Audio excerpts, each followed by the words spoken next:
আমি তাকে ফোন করে জিজ্ঞেস করলাম, ভাই ওই কথা বলছিলেন শরণাস, আমার কানে কিন্তু এখনো আপনার কথাটি বাজে।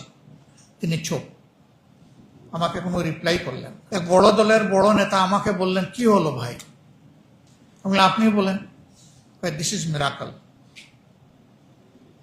এখানে কোনো রাজনৈতিক দলের কোনো কৃতিত্ব নাই। আমি বললাম যথার্থ। তাইলে কৃতিত্বটা কার? বললেন আল্লাহ তাআলার। কিন্তু আমি পরে দেখি যে তারাই বলতে শুরু করলেন অমুক হলো এই আন্দোলনের মাস্টারমাইন্ড। আমি অবাক।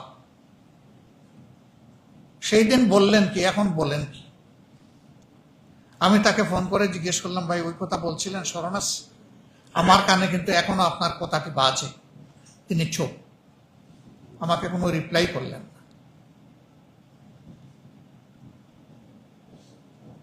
এই দিনগুলাতে আনাস তার মাকে বাবাকে চিঠি লিখেছে, ফাইয়াজ তার মাকে মেসেজ দিয়েছে, ওই জাবির ইব্রাহিম তার মাকে বলেছে, মা আমার মাথায় একটা হেলমেট পরিয়ে দাও, আমি আন্দোলনে যাব।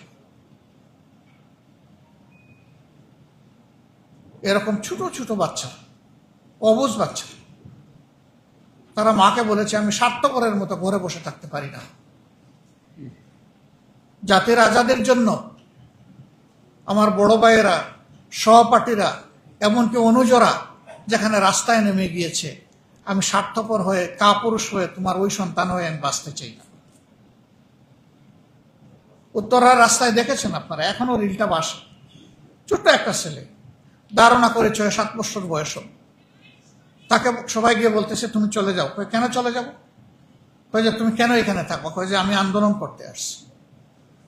তুমি আন্দোলন করতে আসছো? যদি গুলি এসে তোমাকে শেষ করে দেয়, কয়ে আমি শহীদ হয়ে যাব। তোমার মা বাপ কাঁদবে না? কয়ে না, আমি আমার মা বাপকে বলে এসেছি, আমি মারা গেলে দুঃখ রেখো না, আমাকে ক্ষমা করে দিও। এই 6-7 বছরের শিশু। আমি মাস্টার মাইন্ড কারে বলবো? এরা সবাই এক একজন মাস্টার মাইন্ড ছিল। এই জন্য এই আন্দোলনের কোনো একক মাস্টার মাইন্ড নাই। এখানে একজন সাবেক সামরিক অফিসার এবং পার্লামেন্ট সদস্য মেজর আখতারুজ্জামান সাহেব বলে গেছেন যে এর পিতৃত্ব নিতে হবে না। আমরা ঘরে ঘরে গিয়ে, শহীদ পরিবারে গিয়ে বলেছি, পিতৃত্ব যার আছে তিনি পিতার মর্যাদায় গ্লোরিফাই হবেন ইনশাল্লাহ। আর আমরা হব এই পরিবারের সদস্য। আমরা এই পরিবারের সদস্য হয়ে বাঁচতে চাই, থাকতে চাই।